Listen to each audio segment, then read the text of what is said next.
Salut, je suis d'abord arrivé en Thaïlande à l'âge de 32 ans. Et j'ai maintenant 51 ans, et je vis ici depuis 14 ans. Je n'avais jamais prévu de déménager en Thaïlande. J'avais 3 amis qui allaient en Thaïlande, et je venais de me séparer de ma petite amie de 11 ans. J'ai décidé de les rejoindre. Le plan était Nana pour une nuit, puis direction Samui. Nous avions un bon ami qui avait un condo sur Soi 6. Il nous a rencontrés à l'aéroport, et nous sommes allés à Soi 4, puis à son condo sur Soi 6. Je n'en croyais pas mes yeux depuis le taxi allant à Soi 4. Nous avons déposé nos sacs et sommes revenus directement à Soi 4. Le premier arrêt était Big Dogs, puis Spanky's. En l'espace de 2 heures, j'étais à l'hôtel avec une fille gogo très sexy. C'était ça, j'étais accro. Nous avons fait la fête jusqu'à 4 heures du matin, puis directement chez mon ami avons pris nos sacs et sommes partis à l'aéroport pour un vol à 6h15. Nous étions tous un peu ivres, mais avons passé la sécurité sans problème. Nous avons volé avec Bangkok Airways, et il y avait un vol à 6h et un à 6h15. Nous avons embarqué dans le vol, et quelqu'un est venu nous dire que nous étions dans leur siège. Nous avions embarqué dans le mauvais avion, et avons été rapidement transférés vers le vol de 6h15. 1 heure de bon sommeil, et nous étions à Samui. L'endroit ressemblait à une carte postale, même l'aéroport. Nous avions des amis sur l'île, Kate et Mike. Kate était écossaise, et son petit ami était Mike, qui était thaïlandais. Ils nous avaient réservé des bungalows près du Grand Bouddha. C'était le côté calme de l'île, mais très agréable. Nos amis séjournaient à Chaweng, dans la zone festive de Samui. L'endroit où nous étions avait quelques bars à bière, mais pas beaucoup. La Sirène où nous logions avait également un bar où nous sommes allés la première nuit. Le personnel était sympa, et c'était un bel endroit pour se détendre. 2 d'entre nous buvaient, et les 2 autres ne buvaient que des boissons non alcoolisées. L'un de nos amis qui était à Chaweng nous a demandé si nous avions besoin de compagnie. 2 d'entre nous ont dit oui, et les 2 autres ont décliné. C'était un coup de chance, mais j'y suis allé quand même. Les filles qui sont arrivées étaient très belles mais n'aimaient même pas le bar. Elles ont décidé de retourner à Chaweng, mais ont dit qu'elles reviendraient plus tard. Peut-être perdaient-elles des boissons offertes, qui sait? 2 d'entre nous ont décidé de quitter le bar de l'hôtel et d'aller voir dans les bars à filles. Nous ne nous attendions pas à ce que les 2 autres dames reviennent étant donné que c'était un endroit calme. Le choix n'était pas génial, mais il y avait quelques pépites. Mon ami a choisi la meilleure dans le bar, et je me suis retrouvé à parler à la caissière. Elle était jolie et parlait un anglais raisonnable. À ce moment-là, je ne pouvais pas parler thaï. Lorsque le bar a fermé, la caissière m'a demandé si j'avais besoin d'un trajet jusqu'à chez moi sur sa moto. Elle m'a emmené à mon logement, et à ma grande surprise, qui ai-je vu? Les 2 filles rencontrées plus tôt. Elles n'avaient peut-être pas eu de chance à Chaweng. J'ai dit à la caissière de faire demi-tour et de nous sortir de là, ce qu'elle a fait, mais nous avions été vus.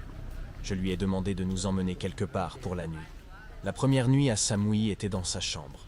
Les 2 autres filles avec qui elle partageait sont passées à côté, donc nous avons eu du plaisir sur un matelas par terre dans le salon.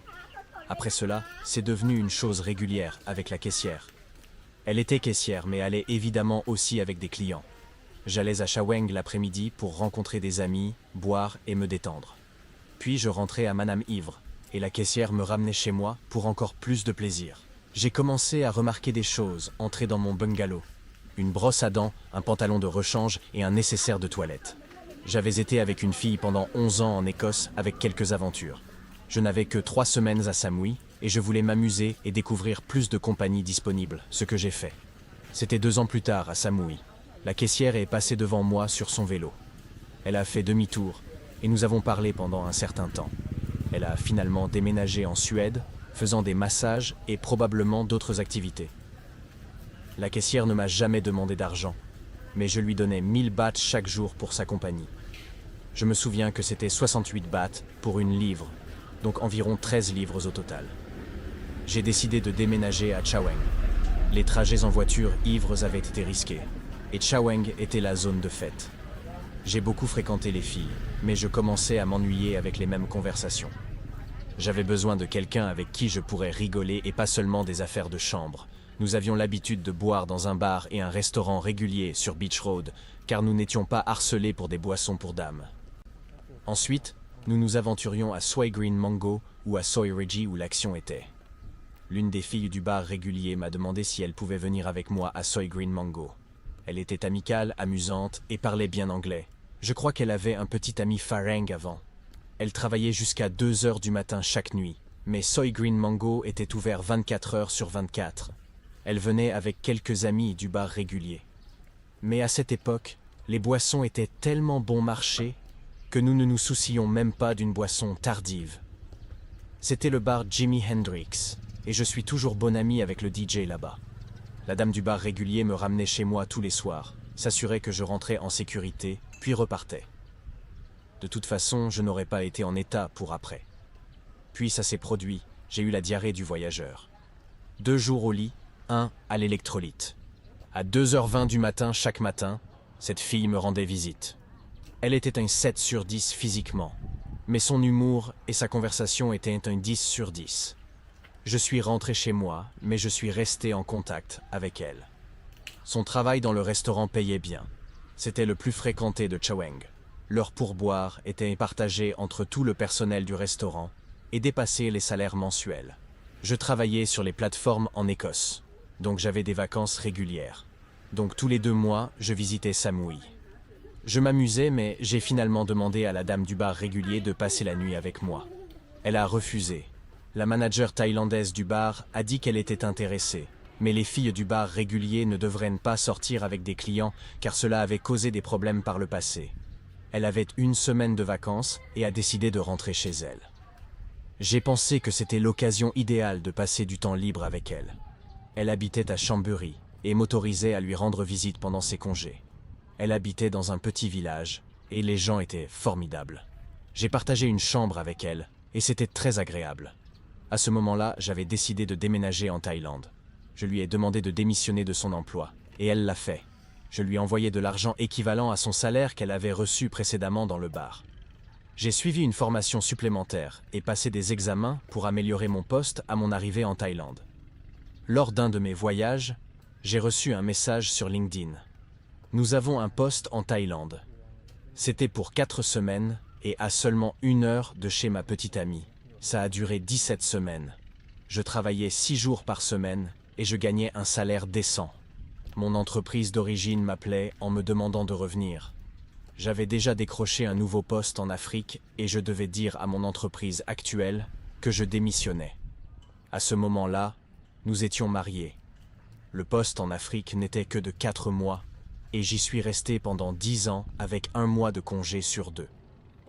Je restais dans la maison familiale thaïlandaise pendant mon congé. Je visitais Bangkok pendant 2 ou 3 jours, puis le village.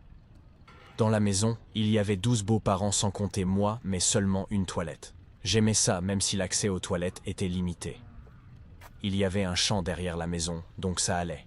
J'ai économisé, mais je ne m'inquiétais jamais de dépenser de l'argent pour nous amuser, et nous faisions la fête à Bangkok. Dans le village, j'avais de la chance de dépenser 10 livres par jour, y compris la bière, les clopes et la nourriture. Nous avons acheté 2 rails de terrain, que j'ai évidemment mis à son nom, et avons construit une maison. Vous savez, les étrangers ne peuvent pas acheter de terrain. Si je n'avais pas vécu dans la maison de sa famille, sans loyer pendant 9 ans avec la famille, je n'aurais pas pu construire la maison dans laquelle nous vivons maintenant. J'ai maintenant une belle maison. J'ai 2 jeunes neveux qui vivent avec nous. Nous les avons élevés depuis qu'ils étaient bébés, car leur mère et leur père ne s'en occupèrent pas correctement. Ma belle-fille est en 4e année à l'université. Et nous sommes heureusement mariés et nous nous soutenons mutuellement. J'ai maintenant 51 ans et ma femme en a 42. Mon gros conseil est de ne pas épouser une jeune fille d'abord. De quoi parleriez-vous? Évitez les zones de fête car il y a trop de tentations. Apprenez la langue si vous pouvez comprendre la vie familiale thaïlandaise. Essayez de vous intégrer. Ne levez pas la voix ni le poing. Rappelez-vous, vous êtes dans leur pays et vous êtes leur invité.